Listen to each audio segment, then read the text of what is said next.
Happy Friday, Ramadan Kareem to all. Welcome back to the Lovin Dubai show, where we go through the top trending stories that everyone across the country is talking about. Our top story for you today, the UAE ranked among the happiest countries in the world. As well, the UAE calls for a ceasefire in Gaza. We're talking about the Dubai resident who called out another for trying to abandon their cat. As well, volunteers handed out over 70,000 iftar meals in 1 week only. It is day 168 since the genocide began in Gaza, according to the Palestinian Ministry of Health in the Gaza Strip. The death toll has risen to 31,988, while 74,000 people have been injured and more than 1.9 million people have been displaced from their homes. Dubai iftar time for today is 6:34 p.m. Of course, you can find up-to-date prayer times on Lovin Dubai website. And finally, the weather. It's another foggy morning in Abu Dhabi. Please drive carefully if you're down there, while it's expected to be a cloudy day in Dubai, with temperatures expecting to hit highs of 27 degrees Celsius. We have a big show for you today. It's Friday morning. Good morning to everyone. Where are you watching from? Working from home? Did you make it to work? Are you in traffic? We feel your pain, and that is why we have a giveaway. Yes, a beautiful giveaway for all the ladies out there. And even if you're a man, you want to give it to your wife, girlfriend, friend. Get those brownie points. Yes. If someone, it's a beauty subscription box, which basically means, and thank you, Jamali, for sending it to us. They send like a couple of different products for hair and beauty and such. So you've got 5 big products in here. I love products so much. I mean, I love them too. I just love them. We're girls, that's why. What is it? It was Mother's Day yesterday. I sent my mum products and she was just like, you know me so well. I was like, because like a cream, a big tub of moisturizing cream. Oh, it's just the best gift. That is so sweet of you. You know what I've done? I ChatGPT'd a poem in Arabic, since I don't know how to like really write very descriptive Arabic poems, and she likes that. And then the first thing that she said was like, Farah, who wrote that for you? Arabic ChatGPT? No way. Interesting. Literally, and I was like, it was so descriptive and so passionate and so beautiful. And my mom was like, Farah, who wrote that for you? Who wrote that for you? Because I remember my mom struggled a lot teaching me Arabic when I was like younger, but it is what it is. Wow, that's amazing. I'm blown away for some reason. Good morning to everyone. If you're tuning in, we see your comments, and also to our podcast listeners. So if you want to win this beautiful beauty box for you or that special someone in your life, what do they need to do, Farah? They just need to tag us. It's as simple as that, of course. And we are going to be picking one winner who is going to be lucky enough to get the beautiful box. And by the way, Jamali in Arabic means my beauty. So it's very nice. Makes sense. Jamilia. Yes. I thought Jamilia was beautiful. Jamila means beautiful. Jamali means my beauty. So you're focusing on your beauty. Speaking of beauty, I have a question for you. Go on. So we had Nasser sitting in this seat not too long ago. He's a great comedian. And he spoke to us about the ice cream test. Okay. So the ice cream test, I want to get your thoughts on it, is when he said, I'm taking someone on a date, I will pay for it, and I'm happy to pay for it. However, after the date, a first date, I do the ice cream test, which is I've paid for dinner and I bring her for ice cream. I don't want her to pay, but I want her to offer. Okay. I don't agree with that on my own personal level, because that was quick. I wouldn't, because I said something. It takes me literally minimum a month to feel comfortable around a person. And I would, by the way, offer. What does that have to do with paying? Because at the beginning, like let's say it's the first date, right? I'm gonna be like, do I like the person? Do I not like the person? He could be thinking the same. Yeah, he could be thinking the same, but I'm gonna like him based on if he is a provider or not. You know what I mean? That's the standard. Yeah. And then, after that, when we, if I like him and so on, I will for sure offer. I will for sure, 100%. For sure. That is a really good insight into Farah. If you're taking her on a date, you'll know she likes you. But isn't it, do you not feel weird if you don't know if you like the person, that you're allowing them to pay for you? Because it might lead to nothing. You're just getting to know each other. And if it doesn't lead to anything, you've essentially just accepted a free ice cream. I mean, I'll tell you something. Technically, I feel like, personally, if we are going out on the first date, the way that you are is gonna get me to think if I will be going on a second date with you. And then maybe on the second date, I would for But sure why would offer. that be based on if they pay? It's not about if they pay. It's just like I'm not comfortable enough to say anything. I'm just like observing. I'm more of like an observer kind of personality on the first date, rather than just like maybe Taking notes. literally taking notes in my head, and then I go Where back did you home. study? Literally. Are you financially viable? That's how I do that. Where's your home located? Literally, that's what I do. You know what I remember is my boyfriend took me for ice cream on our first date. Oh, that's sweet. Wasn't he testing me? I don't think he was. I don't think he was. I think he might have been. I mean, but you guys are together now. How long have you guys been together for? A year and 2 years, a year and a half.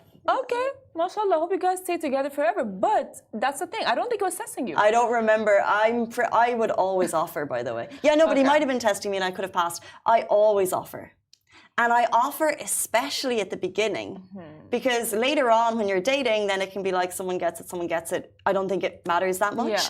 But at the beginning, I don't want to feel as though I'm indebted to someone, especially if I don't like them. So actually, a marker for me, if you ever date me, is that if I like you, I'll probably let you pay because I know I'll get you back at a later date. Yeah. If I don't like you, I'll be paying for that bill because I never want to see you again. Yeah. Because you know there's a thing in like sometimes in Ireland, like guys will even text back and be like, "Oh, I got that date. Can you send me the like?" Yeah, it's very different to. I think there's a very different standard. culture. It's much more. Yeah. Equal. It's much more equal. I think, like in some cases, obviously, the girls will like if guys pay for it on the first date, but actually, people are more equal. And I have heard horror stories of guys messaging after a date, being like, "Hey, can you send me the cash?" I would block the person if they do that. I would literally block. I'm not even joking. But literally, I'd be like, block. You're out of my life. Bye. But you know, the thing is, like, I would offer, but maybe on the second date, not on the first date, because the first date I'm just there like taking notes because I'm either gonna see you again or not. Well, that's what he's doing. I think it's after the dinner. He takes you for the ice cream. Anyway, so if you have been taken for ice cream on the first date, ladies, it is a test. It's called the ice cream test. And you don't have to, in Nasser's opinion, he doesn't want you to pay, but he wants you to make the move. He wants you to do the purse fiddle. They're like, do you want, he wants that. Yeah, but then if he is gonna say yes, I get the ick. He wasn't going to say yes. Yeah, I mean, I don't know, but because like at the same time, like the It's first such a dance. date, It's I know, such a dance. It's a difficult dance. I feel like whatever. So let's jump into our top story. It's Friday morning. Good morning to everyone for tuning in. It's so exciting to see you all and your comments coming through. So our top story for you today, the UAE ranked among the happiest countries in the world. So of a list of all countries, the UAE ranked as the 22nd happiest country. Saudi, these are more countries in the region which also featured in the index, was at 28 and Bahrain was at 62. As well, the list is ranked by 6 factors, including generosity, freedom to make life choices, and perceptions of corruption. The top list of happy countries, so in the top 3 were Nordic countries, Iceland, Denmark and Finland. However, it's actually worth noting that they have difference in rankings, and in some cases the rankings favor the young or the old. As well, interestingly, in the UAE, these differences favor the old in a happiness ranking for those over 60 years old. The UAE came in at number 11. So apparently, you get happier here the older you get. And I think that's basically referring to, probably not retirement age yet. 60 could be quite young depending, but we're looking at that kind of age group of people. Imagine retiring here. That would be amazing. With loads of cash. Yeah. Oh, yeah. Yeah, exactly. Need the cash. Oh, that's a perfect equation, I would say. Literally. Yeah. Can you just imagine, like, you know, like you have a lot of money and you're retired. You know, you want to live your life. Khalas, you're done with work. You're done with your kids. You're done with everything. You have your grandchildren and so on. And you're just like at the beach with like a drink. Yeah. How amazing.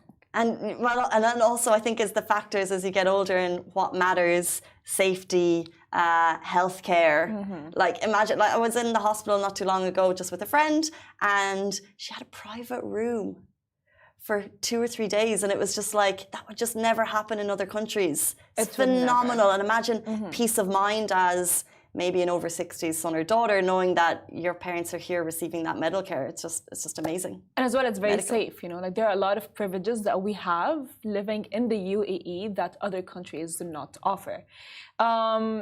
Safety is one of the main, as we have, gone around the office and asked them, everyone was like, oh yeah, because it's safe, so that's why we love Dubai.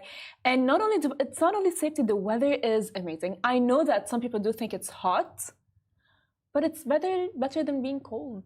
Well, it's interesting that we say that, and my mom, who's come from from an Ireland country, she's come from Ireland where it's colder, and she says the cold gets in her bones, and she says it's amazing being here. But interestingly, the 3 top countries of happiest countries in the world are Nordic countries, where it's essentially freezing, and yet they still rank really highly. So, I mean, the jury's out. Yeah, but I think it depends. It varies from one person to another. For example, like me, I would always choose the UAE.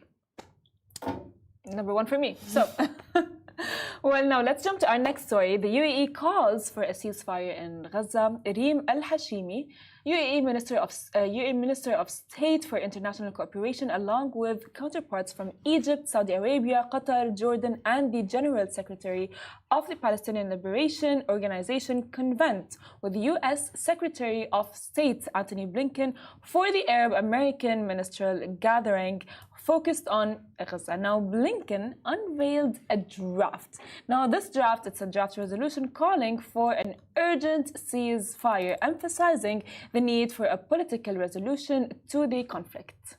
The meeting, which was held in Cairo, saw discussions on the draft resolution, which Washington plans to present to the UN Security Council, linking the ceasefire to efforts to secure the release of hostages.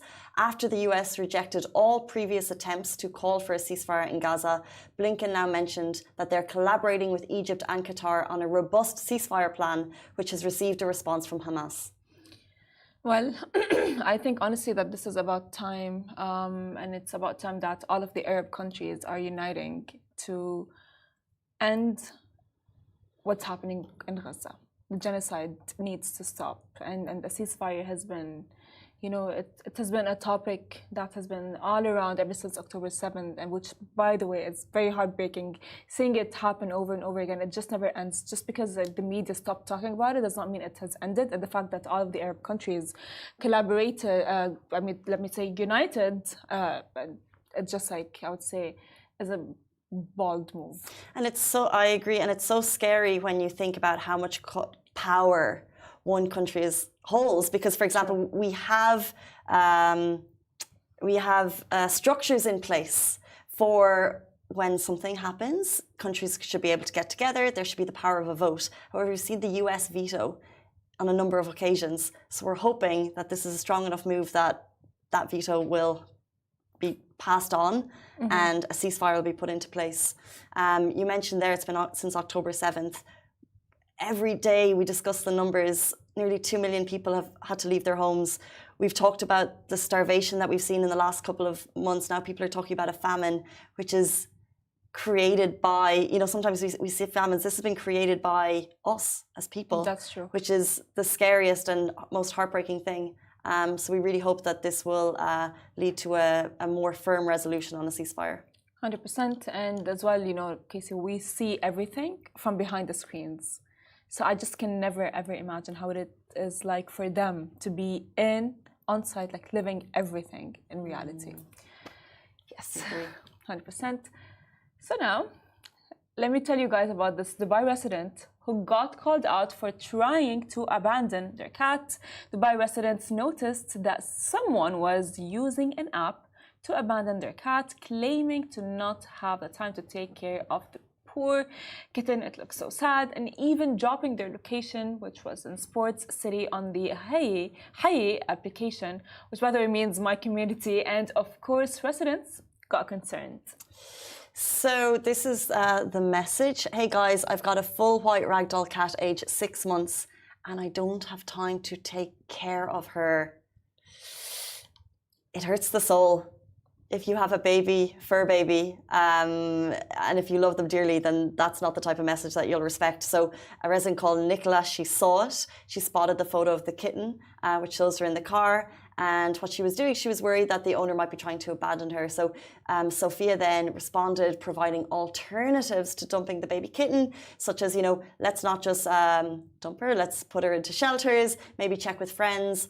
And in a very sad way, Nicola ended up finding the abandoned kitten on the street. This is kind of a course of events. And of course, residents did not let this slide, as according to the UAE law, residents caught abandoning pets will face fines up to 10,000 dirhams. According to the Abu Dhabi municipality, as a pet owner, it is your responsibility to look after the pet in your care. If you find yourself unable to, ask around or find a shelter to put your pet up for adoption, which is actually the case, because I just don't like it when someone, let's say they get a dog or they get a cat and they just forget that this is a being. It has a soul. How can you just abandon it and just put it out in the streets? And I find that there's two types of people in the world, because there's so many of you out there who care so much about Adopt, Don't Shop, about helping the rescue shelters. I know a lot of you donate quite regularly to the kind of very strong ecosystem of rescue shelters here that, that they have hundreds of cats and dogs. And your comments coming through just kind of show the passion and the care that you have. But then there's other people that just don't see it the same way. It's just surprising that someone can just kind of be so quick to just pop it online, hey, I don't want my cat anymore. So the comments are really sweet, they're saying, I'll take her, is she safe now? But then they're also just recognizing that there is a problem of people dumping animals. That is true. It's there. And in that case, let's kind of maybe shout about the rescue shelters and make more noise about how important it is to adopt, not shop. And if we can donate our time and money to the rescue shelters, we should do so. I think what happens is when someone gets a cat or a dog, they get them and they forget that they use them as a toy, as a teddy bear, and they forget that this is a being that you need to feed, you need to take care of, that you need to just it's like a child. It's like a child, except that this child is not gonna grow up the way that other, let's say, like an actual human child. You know what I mean? However, the sad thing is that once they are done or get bored with the cat or the dog, they go to either give them up or dump them in the streets, and you see that they are very vulnerable. They really are, and they kind of struggle. Look at the cat; she looks so sad, and it's just it's very heartbreaking, and it's cruel. It's genuinely cruel. I'm sorry to whoever is listening, and if you guys think that what I'm saying is mean, it's not mean. It's just it's cruel. It is actually cruel and mean of you to just think hey, I'm done with this dog, I'm done with this cat. Let me just put it out. I don't want her anymore. I don't want him anymore. Yeah. It's so interesting because I always find in the comments, usually comments are meant to be for debate. They're meant to be for an open flow of discussion. But when the public court of opinion goes one way, it's very rare that you'll get someone jumping in and having their side of the story. So public court of opinion in this is that is cruel, it is wrong, adopt, don't shop, yada, yada, yada. However, we know that there's people that act differently. We know that there's people that buy from pet shops. We know that there's people who will leave the country and leave their animal behind. But you never see that conversation played out, because I think the people know in their hearts that it's wrong. That is true. Which is interesting. 100%. 8:49. Just as a reminder, before we jump into our final story, we're giving away this beautiful Jamali gift box. And if you'd like it, just tag your bestie, tag Bay, tag a person who deserves it, and we'll get that out to you. Hey, I need this gift. Or you can come to us to pick it up. Jumping into our final story, the incredible work of volunteers in the UAE. We talk so often about how people are so giving in this country, and this is a real example of that. Volunteers handed out over 70,000 iftar meals in 1 week. People of all ages joined forces with Dubai police to hand out those meals to those stuck in traffic. So this comes in line with an incredible initiative. As well, you guys, as Casey has mentioned, that comes in line with the Ramadan Without Accidents initiative, aiming to enhance road safety during the holy month of Ramadan. That's amazing. That is amazing. And my dad got one of those boxes. because like he was like stuck in traffic, and it's like, oh, I want to reach home, and he's fasting. So that and he, because like you think, you know, when you're stuck in traffic, you'd want to reach home, which causes a lot of accidents, and you want to break your fast and all of these things. And shout out Dubai, please. Literally. It's so amazing. Of course. You know, there's a couple of things in place that make it's such a how do you describe Ramadan in Dubai to other people? Because I think I can imagine it's different to how it's celebrated in other cities, but even in our office, it just feels like it's a vibe. But I don't know how to put it into words to describe. We know it's a time when people give back. We know people are under pressure in terms of being hungry and tired. But it's a very nice time for the city. There's a slower pace of life. Work pulls back a little bit. You see incredible initiatives like this. You see people giving in all walks of life. And then the city itself tries to highlight that, you know, it's a great time to be in the city. 100%, and everyone knows all around the world that Ramadan is the holy month of kindness, giving, and just like being like very zen and so on.